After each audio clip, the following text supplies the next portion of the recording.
Okay, go.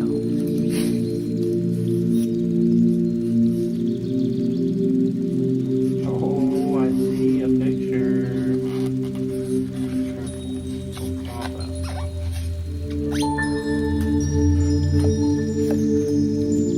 Flip it over.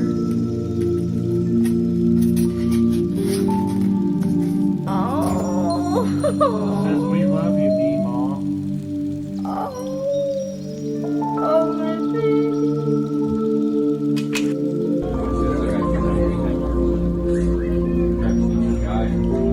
She didn't hit it on something.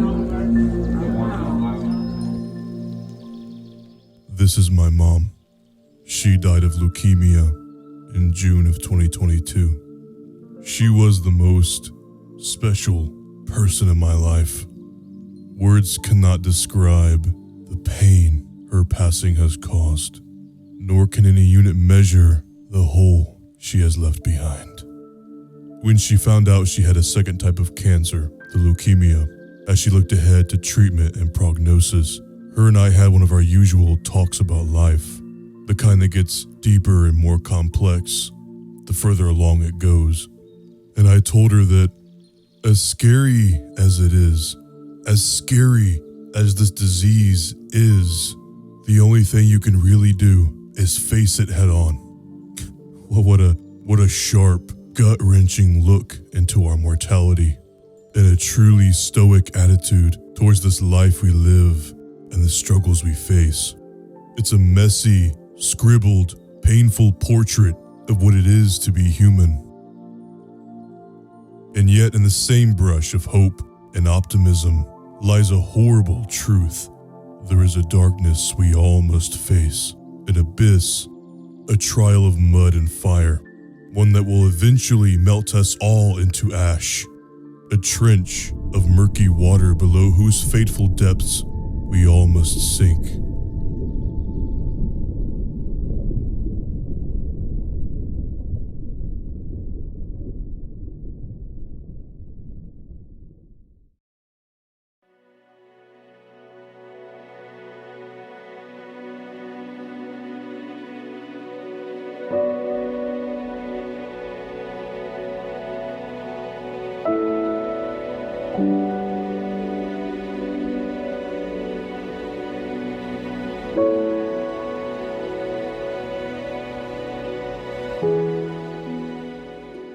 That got me thinking about trenches.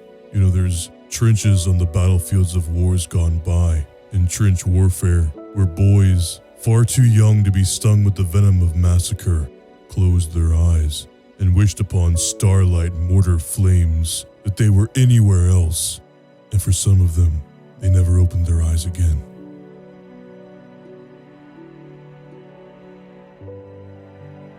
But there's also ocean trenches, deep, dark, mysterious pits at the bottom of the sea that somehow lead to even further depths. You never really know what's down there. There's creatures that look like they're from another planet, and species we haven't even discovered yet, I'm sure.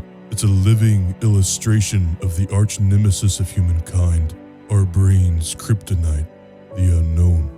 And then my mind went to the Pixar movie, Finding Nemo. Weird, right? You see, I remembered a part of this movie that stuck with me.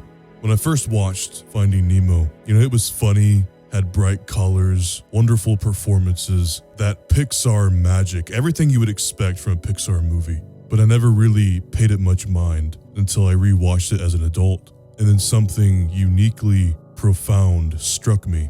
I don't even know if Pixar meant this to be the message of this scene or any of that. I have no idea what their intent was, but this is how it came across to me. It's this scene where Marlin and Dory come upon a trench, and they're looking at it with fearful eyes. Marlon says that it has death written all over it. He wants to go around it, bypass it somehow. But earlier, he and Dory had run into a school of little fish that pretend to be a bigger fish. And they tell Dory and Marlon which way to go in. Marlon is searching for his son, Nemo, who was captured by humans scouting the reef for wildlife to bring back to their aquarium. And on the diver's mask, there's an address, P. Sherman, 42, Wallaby Way, Sydney. But in his haste, Marlon didn't get to hear the little big fish's warning about the trench. Go through it, not over it. Dory suffers from short-term memory loss, so she's only partially able to remember those words of wisdom when the time comes to heed their warning. When they get to the trench, Dory says that they should probably just go through it. Seems the most obvious way.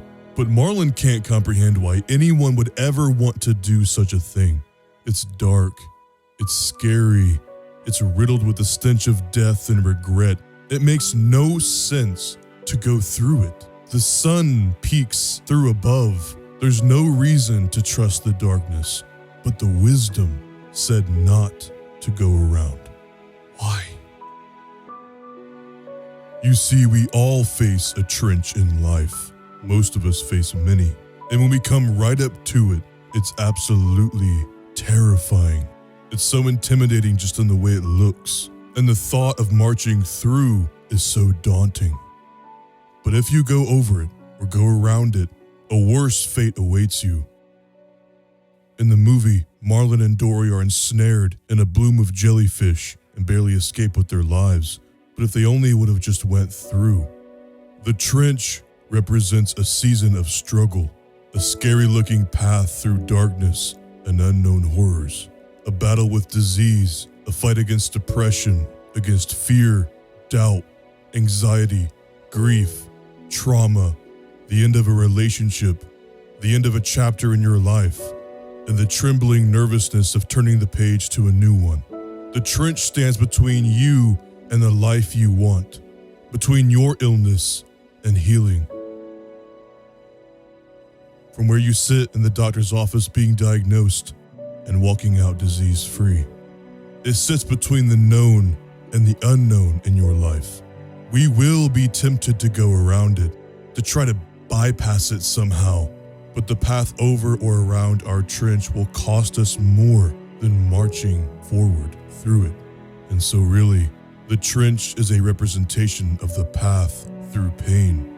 As is said about overcoming phobias and anxiety, the only way out is through. Not taking a step back, not standing still, not trying to find a way around. Through. I would urge you to not shy away from the trench. Whatever the trench of your life is, you will grow through adversity, build strength and emotional resilience through hurt. We must have courage, hold the line, stay the course, and remember why we are fighting. Like Nietzsche says, he who has a why to live for can bear almost any how. As the sun sets, you can be sure that it will rise again. This too shall pass, but only if you march courageously forward through the trench.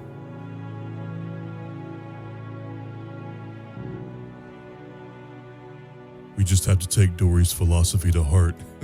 What keeps her going? Like she says, just keep swimming.